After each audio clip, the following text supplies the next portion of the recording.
Alright, cheers, welcome back to the channel today. And today we'll be going over the Republic Bricks Venator. This is the classic variant. He does have a couple others, including a Mutilus 10 variant, a 501st variant, a Shadow Shock variant, and a Shadow 501st variant. But this is just the classic variant we see in front of us. So let's go ahead and jump on in. This specific model has 2,861 pieces per the site. It was designed by Dave's Customs and retails for $750, but as the time of the making of this video, it is on sale for $620. So as far as the sizing for it, just kind of give you a little scale here. I do have the figure that I usually have right here, but also have the 2020 AAT beside it, and I'll just kind of give an overhead shot of it as well. And you can see that side by side that it just dwarfs that AAT, and it's not really the best comparison I have, but it's what I have so far as kind of the one that's the most widely available. I'll show the gunship side as well in a second, but as far as the most, my opinion, the most accurate kind of comparison would be for beside the AAT. But yeah, so it's a very large, very big. It definitely is worth the several $100 price tag in my opinion, but I'll get to that in a minute.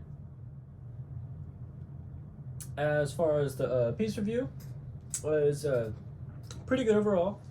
I was missing quite a few pieces, which I'll explain more of in a minute, but with a set this large and stuff, that I personally kind of expected that. Especially with customs like this, as they're mostly done by hand. So I personally kind of expected something like that, but I'll explain that in more in a minute. But most as far as pieces were concerned, so from what I could tell, they did appear to be mostly new. There were a couple that seemed to have different lines or marks on them, and some even a little bit of bite marks, stuff like that. So some of them were very clearly used, but it was by far not a majority or anything like that. So that was good. I did count, and I was missing 62 total pieces, most of which were 1x6 light gray tiles. I did not get most of them. I was missing 36 of those. So, not really good there. But for the most part, most of the pieces were there. Just more likely is just didn't grab a bag or put in or something to that effect. But most of them were there, and I did talk to a couple other people I know that own this, and they said generally they were missing about 10 or less. So it's definitely not something common. Still, unfortunately, is missing for the previous people I've talked to, that most of them got this before me, or missing a couple, not as much as I was, but still a couple. And I do know that in my personal experience, as these things are done more and more and more, they get more and more accurate. So, for instance, one person I talked to that got his after mine, he was only missing 4 pieces. And they were these antenna pieces you see on the guns replicated on the other side as well. So he was missing those 4 pieces is all he was missing. So that's just an example is what I was saying. As far as the design things go, is pretty good overall. There's some things you can see in the back here is the engine's drooping just a little bit. It's kind of hard to see on there, but if you look right about there, you can see that the top of that engine piece is right along the bottom of that one brick. And then if you look over to the side, see that one's about halfway down the other brick. And it's not a perfect example, but it is drooping a little bit, and not by much, but still noticeable. But I mean, that is somewhat expected. The engine runs all the way from that back wall of bricks all the way to here. So as good as it is, that's relatively impressive in my opinion, that they're able to keep it as straight as they did. Not ideal, obviously, but still much better than would be expected normally. So that is probably one of the hardest things to get right with the Venator, is the engine thing right there. But in general, it's pretty good. And another thing is these panels. So if any of you watching this have the UCS Imperial Star Destroyer, it is much the same way as far as the internal structure, then the main engine areas and other stuff like that, and then the last part being these panelings on the side. So it is much the same here in that you built the interior, the stand on the bottom, which attaches to the interior technique, stuff like that. And then some of the greebling on the side, the bridge section there, the engines, all that stuff, and these panelings done on last. So I'll go ahead and show you what it looks like to take them off. And so the easiest way I've found to do it is to grab it at this front section and pull it off. Just kind of slowly pull it away from the model. And I'll show you inside. It does have an interior piece. And that right there is actually what I was trying to get to show y'all. The bottom paneling is not attached all too well. It has 4 points of connection. And I'll show that in a second. But I'm going to go ahead and finish taking this top paneling off, and I'll be right back. So we went ahead and reconnected the bottom paneling there. And so one of those connections you can see is right here. And then another one right here. And that's replicated on the inside is here. And then in the back over here. So those are the only 4 connections holding that bottom paneling up. It is held in place as far as the angle by some hinges that run along the bottom right there. And it's kind of hard to see, but you can kind of see it through there. It is connected there to hold it in place, and then connected those to kind of force the angle to hold. So it's not really the best connection, but it does get the job done.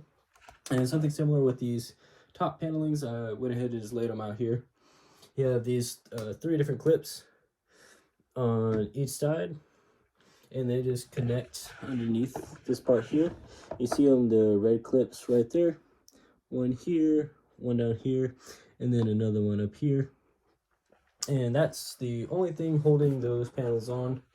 Not the best in my opinion, but it, like I said, it does get the job done. So, yeah. One last thing I want to point out about the paneling is some different spacing things on it. So I have one side on, one side off. And you can see here, up on this front, that it has an awkward gap right here. So on the real ship, this part would have contoured down more at a steeper angle than the rest of it is. So on this design, it's a straight, more or less, angle on the plates from top to bottom there. And that does leave a weird gap around here. And then just because of the paneling is in general, it has some other weird gaps along this section of the bridge area. And then some down here as well, just to create those different contours. Not really avoidable to an extent. It could have been helped, I guess you could say, by adding some of those different plates that have little wedges on them to kind of just fill in some of that gap, as they do in some of the larger LEGO capital ships they do. But in general, it's just there, and there's not much you can do about it. Same with the bottom down there. It's there, and not much you can do about it. But yeah. And one other thing was the angling on this ship. Just a top view real quick here. So this point at the front and this point back here should be in a more or less straight angle and connected there. This is slightly less of a slant than it would be to create that. So you can see there, if you took a straight line from here and followed it, you'd have a little bit of gap between where it should be and where it is on the ship. So it is a little narrower than it should be there, but not too big of a deal, and not something most people would recognize, or if they did recognize, wouldn't really care about it. But yeah, I did notice that while building, and then as well as this with the final product. Next thing here is some of the internal areas that the ship does have. So on each side of the main central piece right here, you have these 2 bunk areas where you could house and place different figures in these different bunks laying down, and not really close it much. I mean, I'm sure you could fit it in there, but not really ideally. But you just lay them on these different bunks, 2 on each side. And then farther back in what would have been the hangar area on the ship, they have these other little things right here, and they're actually removable. These up here are removable technically, but they're really hard to do. These are designed to come out pretty easily, so you just lift it up, tilt it, and pull it out. And it does have one on each side. I already took the other one out. It's right here. So you have this one, which is more of a storage facility, in my opinion, of what it looks like. And this one right here, which would be kind of a command center type thing, just a different overlay of the battlefield, stuff like that. So they could go in and out. I leave them in, personally, underneath the paneling. And just sit right there and rest. And they can be a little tricky to get in and out sometimes, but usually they're pretty easy. And then the way they do it is they just rest them on those little white cylinders right there. They just sit there, and then they're easily in and out. They don't attach to anything, but they do fit very nicely.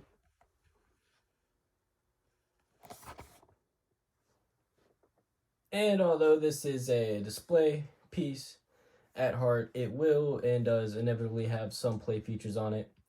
And some of those do include the posable turrets you have on the top. Each of them can rotate roughly 180 degrees. You could position them to rotate 360, but it would be a little awkward looking and stuff like that, but it is possible. And then these cannons on the side, they are posable as well. And you also have the interior spaces you can use to play with, as well as the removable paneling and stuff. If you wanted to leave it open with just part of it on and part of it off, you could. I would not advise it personally, because it looks much better in my opinion with paneling on than off, but it would be yours to do as you wish with. But there's just my personal thoughts on it. But yeah, so I mean, it doesn't have much on the outside as far as playability, but like I said, it is designed and intended as a display piece to just set out and look at, basically. So it does that very well. Moving on to the instruction part of the review, the instructions were pretty good in my opinion. There's as usual, there's a couple steps hidden by the build. A lot of times they try to double work it, and it's usually in the back part of the ship by the engines. They'd have you do the one side and then just show the other side as happening while they didn't really show it. That happened. I'll go ahead and spin it around real quick and show you. On these two engines here, on these sides right here, as well as these two lower ones, it showed building one and then just showed both of them. So just you had to copy those steps twice. These other engines, this smaller one right here, this larger one, and then these up here on both sides, they did show all those being built and constructed, but those other two medium ones, they did not really show the construction of. But I mean, it's easy enough to figure out. It's not the end of the world, and personally it didn't bother me, but it is something that would bother some. Next thing here, is it accurate to the in-universe depiction? And as mentioned earlier, with the different lining on the side as far as different angles on it, it is not perfectly accurate, but it is very accurate, and also kind of depends on what source images you look at.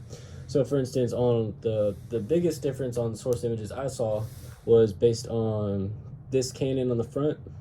Some most source images I saw had it around this middle. Some had it here, and some had it a little farther forward, but most of them had it about this point.